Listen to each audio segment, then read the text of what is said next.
ยสบายดีเนาะ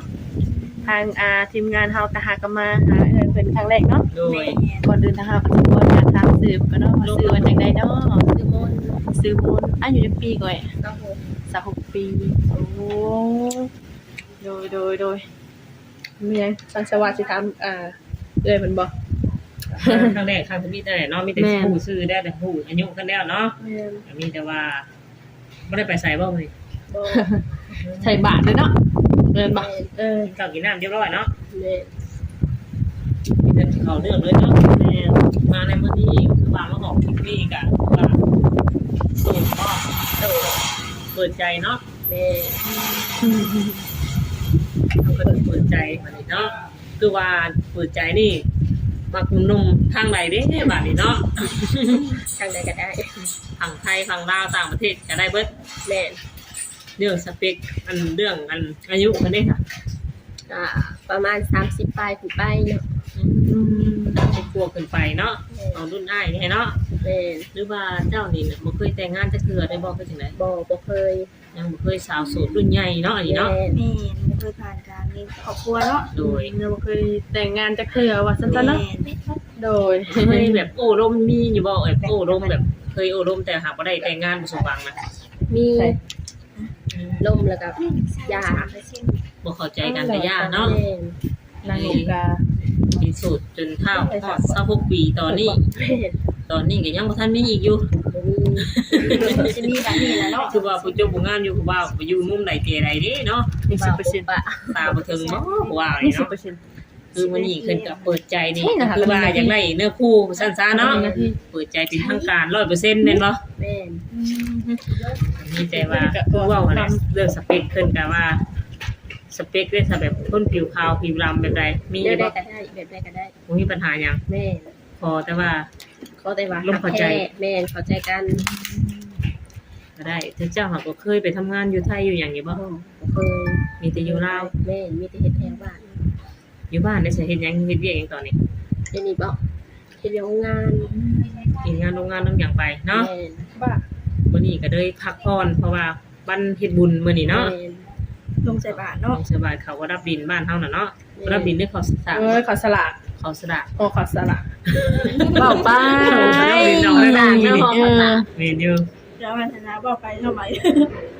นั่นแหละเนาะมาก็นั่งกินเขียบเพื่อนเพิ่นใจเย็นๆถามไปเรื่อยๆเนาะทางชาวโสดเฮานี่ก็คือว่าบ่เคยไปไทยเห็นว่าก็บ่เคยล่มหรือว่าอันแบบหนุ่มพังไทยเคยล่มบ่ บ่เคย เคยแต่ว่าฝั่งลาวเนาะฝั่งไทยบ่เคยลม แม่ ก็คือว่าบัดนี้ก็สิลองล่มเบิ่งบัดนี้แหละคำเปิดใจนี่แหละเนาะว่าเพิ่นเป็นได้ดีบ่เนาะ แม่ ก็คือว่าสมมุติว่าเพิ่นมาฮักมาแพงเจ้าแล้ว เอามันเป็นยังไงนะ สามารถเพิ่นอยากมาแต่งงานหยังกับเจ้านี่ เจ้าก็สามารถที่จะไปกับเพิ่นได้หรือว่าจังใด ไปได้ ไปได้เนาะ แม่ เอาไปมาๆเนาะ แม่ กับเจ้าปกติเจ้าก็บ้านเกิดเมืองนอนเจ้าอยู่นี่บ่ แม่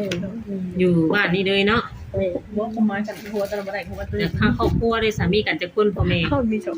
ขอให้คนนะ 3คน เดี๋ยวพี่เจ้า แต่เพิ่นก็ยังบ่ได้พ่อแม่ได้จังได๋ คนกับบ่ได้ เหลือแต่แม่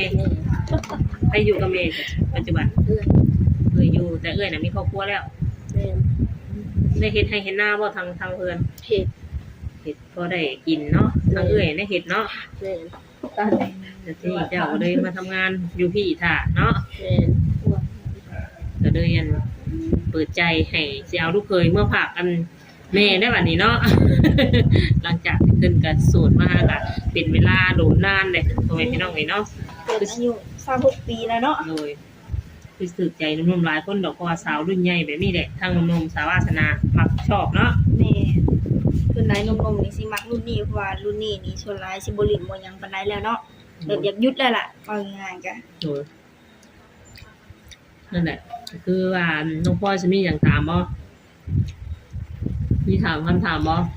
โดย อยากเว้าหยังก็เว้าเพิ่นถามเพิ่นไปเลยเนาะ โดยคันคือทางเอื้อยนี่แบบอยู่เพื่อนนี่ก็มีคนดูแลครอบครัวพ่อแม่อยู่แล้วนี่คันคือว่าหนุ่มๆแบบอยากเอาไปสร้างไปหยังนำหันนี่แบบอยู่ฝั่งไทยเลยนี่เอื้อยนี่ก็อยู่นำได้เนาะแบบนี้เนาะ แม่น ก็แบบไปได้ไปอยู่ได้เลยแบบไปสร้างสาครอบครัวอยู่พุ่นแบบนี้ก็ได้บ่ แม่นก็เที่ยวไปเที่ยวมาเข็นนิดหน่อยนึงเอง เที่ยวไปเที่ยวมาเอาเนาะ แม่น กับพี่น้าพี่แน่ แม่น เพราะว่าทางเอื้อยนี่ก็บ่ได้ยุ่งยากอีหยังหลายเนาะเพราะว่าอยู่นำหันก็ทางเอื้อยนี่ก็เพิ่นดูแลแม่แหละเนาะ แม่น เพราะว่าก็ไปได้ แต่ว่าทางเอื้อยนี่มื้อนี้ก็มาเล่นบ่มื้อนี้ค่ะ แล้วพี่ อ๋อมาเล่นน้ำหมู่เนาะ แม่น พอดีทางทีมงานเข้ามาก็มาพอทางเอื้อยเพิ่นเลยเนาะมื้อนี้เนาะ คือว่าเปิดใจกับแบบโทรศัพท์เจ้ากับมีครบเรียบร้อย แม่น เคยลิ้นเฟซลิ้นไลน์อยู่บ่มีครบทุกอย่างเลยเนาะ พร้อมแจกเนาะ แม่น ถ้าน้องท่านใดสนใจทักทายเข้ามาทีมงานเฮาก็พร้อมแจกให้เนาะถ้าเพิ่นอยากความรู้จักบ่คือว่าอยากเป็นสู้เป็นแฟนจังใดก็ค่อยว่ากันไปเนาะ แม่น ก็มีอยู่บ่ที่ว่าหนุ่มๆที่ว่าเคยเข้ามาลมคนลาวเฮาจุกจิกจุกจี้แบบห่วงเคยมีอยู่บ่ มี ก็มีหลายบ่แบบ แม่ นั้น น เจ้าบ่มักบ่คนแบบนั้นน่ะ ก็บ่มาก มักเลยว่าล แบ ม บไปเกินขอบเขตหั้นนะ โดย ลมแล้วก็ต้องแบบว่าหึงก็ละหึงได้อยู่แต่ว่าหากต้องมีเห แต่ ตุ ต้อง ผล มีเหตุผล แบบว่าเฮาเฮ็ดจริงบ่ว่าเฮาผิดแท้บ่แบบนี้เนาะ โดยบางทีก็แบบอาจสิเกินไปเนาะแบบหึงหวงจนแบบว่าง่ายๆก็แบบจนบ่มีความเป็นส่วนตัวหั่นล่ะเนาะ แม่น ขาดนุ่มๆสิเข้ามาใหม่เนาะ แม่น ก็มีแต่ว่าลมกันแล้วถ้าสมมุติว่าเฮ็ดเวียกก็คือว่าเข้าใจเนาะ แม่น บ่ให้ว่าจุกจิกจุกจี้กับเพิ่นพ่อแม่พี่น้องก็เป็นสาวคนใดก็บ่มักเนาะแบบมันมาหึงมาห่วงเกินเหตุ แม่น เนาะ มาจุจิกนะ นี่แหละสเปคก็คือบ่ได้ตรงนี้ก็คือว่าบ่คือจุกจิกจี้บ่ได้ หนุ่มๆนี่ต้องเบิ่งคลิปให้จบแว่เนาะเพราะว่าสิได้ฮู้เนาะว่าเพิ่นนี่บ่มักคนใดๆเนาะมักคนคันคือคนที่แบบจะแบบประเภทที่มักนี่สมัครแบบใดสนิสัยนี่ ก็แบบได้ก็ได้ แต่ว่าบ่จุจิกเกินหั้นนะ โดย ขอให้ร่มเลือกก็สบายใจเนาะ ที่ว่าล่มเลยเข้าใจกันหั้น เชื่อ นะ ใจกันพ่อม โด เนาะ ยมีความเป็นผู้ใหญ่ผู้นำหั่นล่ะเนาะ แม่น ดังนั้นก็หนุ่มๆก็ต้องเบิ่งคลิปให้จบแล้วเพราะว่าสิได้ฮู้เพิ่นเพิ่นบ่มักแบบใดมักคนแบบใดเนาะเพราะว่ามันก็อยู่ในคลิปนี้เนาะเพราะว่าเฮาทางทีมงานเฮาก็ได้สอบถามให้แล้วเนาะ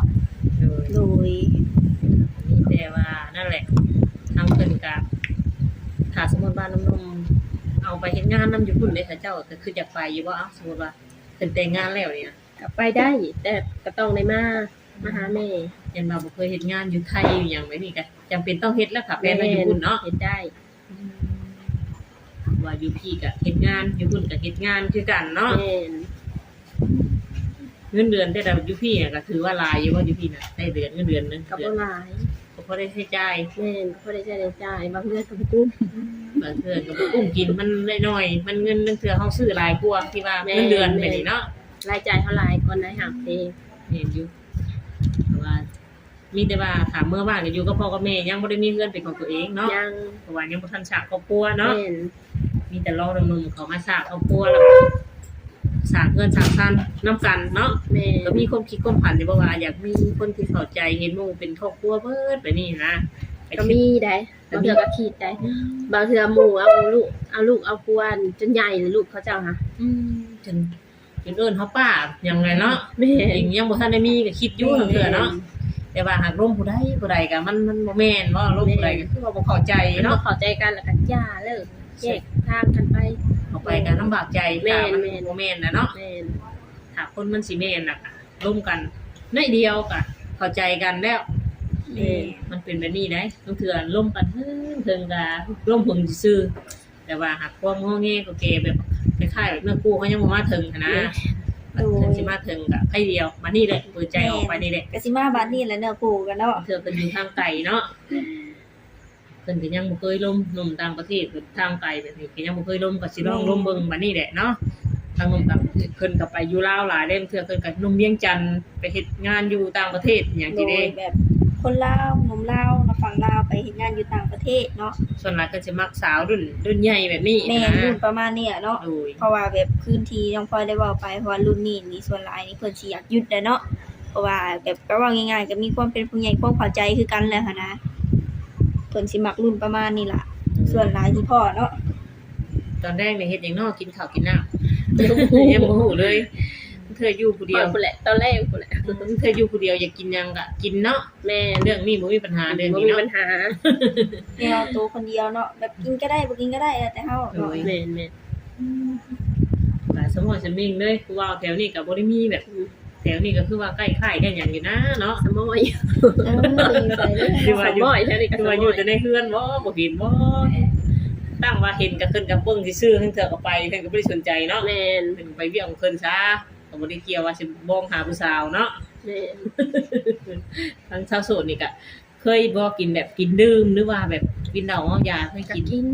กินหักกินเป็นประจำเวลาบ่ แม่ เป็น น ได กินเป็นเวลาเล็กๆน้อยๆแต่ยา หรือแบบมีการมีงานแบบงานสังสรรค์เนี่ยแบบนี้เนาะ แม่ แบบออกงาน งานสังสรรค์ มี กับ กิ ไป นแบบซะเนาะ งานบุญงานดองนี่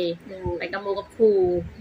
ก็ต้องไปแบบนั้นเนาะ แม่ สว่าให้ไปกินแบบว่าปาร์ตี้อยู่ในห้างในหยังจังซี่เด้ซะ บ่ไปเลย ยังพันคืนบ่มีเนาะ ไปกลางคืน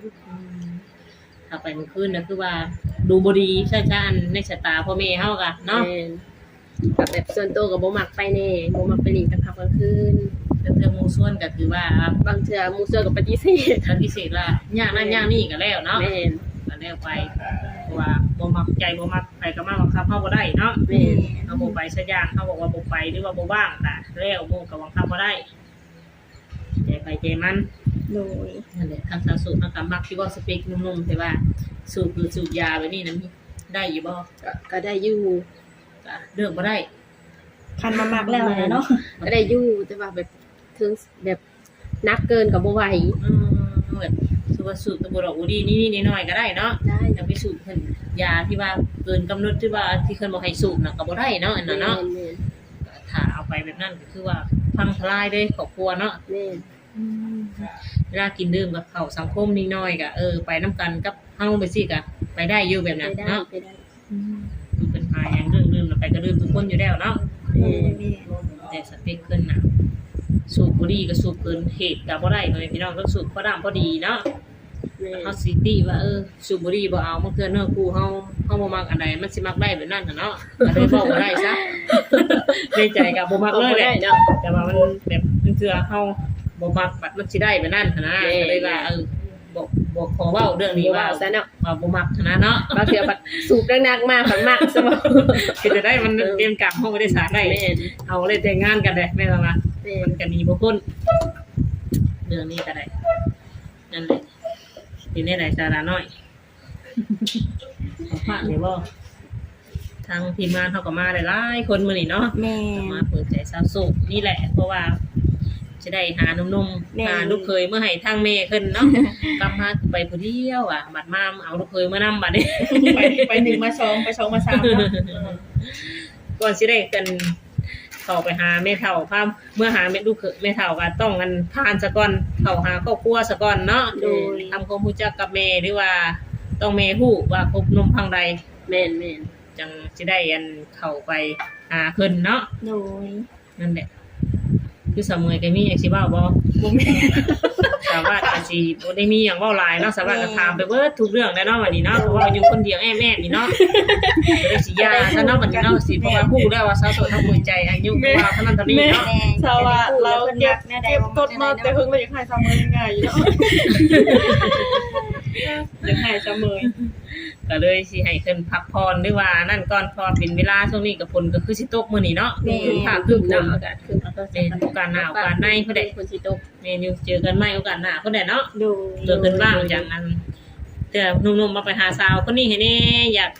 นั่นเพิ่นหรือว่าอยากปิดใจอยังเพิ่นก็ว่าไปตามบังเนาะจังจะได้โทรหาเพิ่นอีกเทื่อนึง โดย หรือว่าถ้าหนุ่มๆอยากมาหามาหยังดีเจ้าก็สามารถที่ว่าทับเพิ่นหรือว่าต้อนรับเพิ่นได้อยู่บ่ ได้ โอ้ยยัง คะแนนว่ามาได้บอกก่อนแบบนี้ว่า แม่นคันมาเลยโบ จะเบื่อ ให้ บ่ บ่ เนาะ มาเนาะ แม่นให้เจ๊ก่อนให้โบ โอ้ยนี่ ว่าหรือว่าสิมาทางทีมงานชาววาสนาก็ต้องบอกก่อนให้ข่อยโทรหาเจ้าว่าจะพา FC ไปหาเด้อมื้อนี้จัง ย่านบ่ว่างอันนี้ย่านเขาไปทางอื่น แม่ก็สิได้เตรียมตัวรอเนาะต้อนรับเนาะ โดย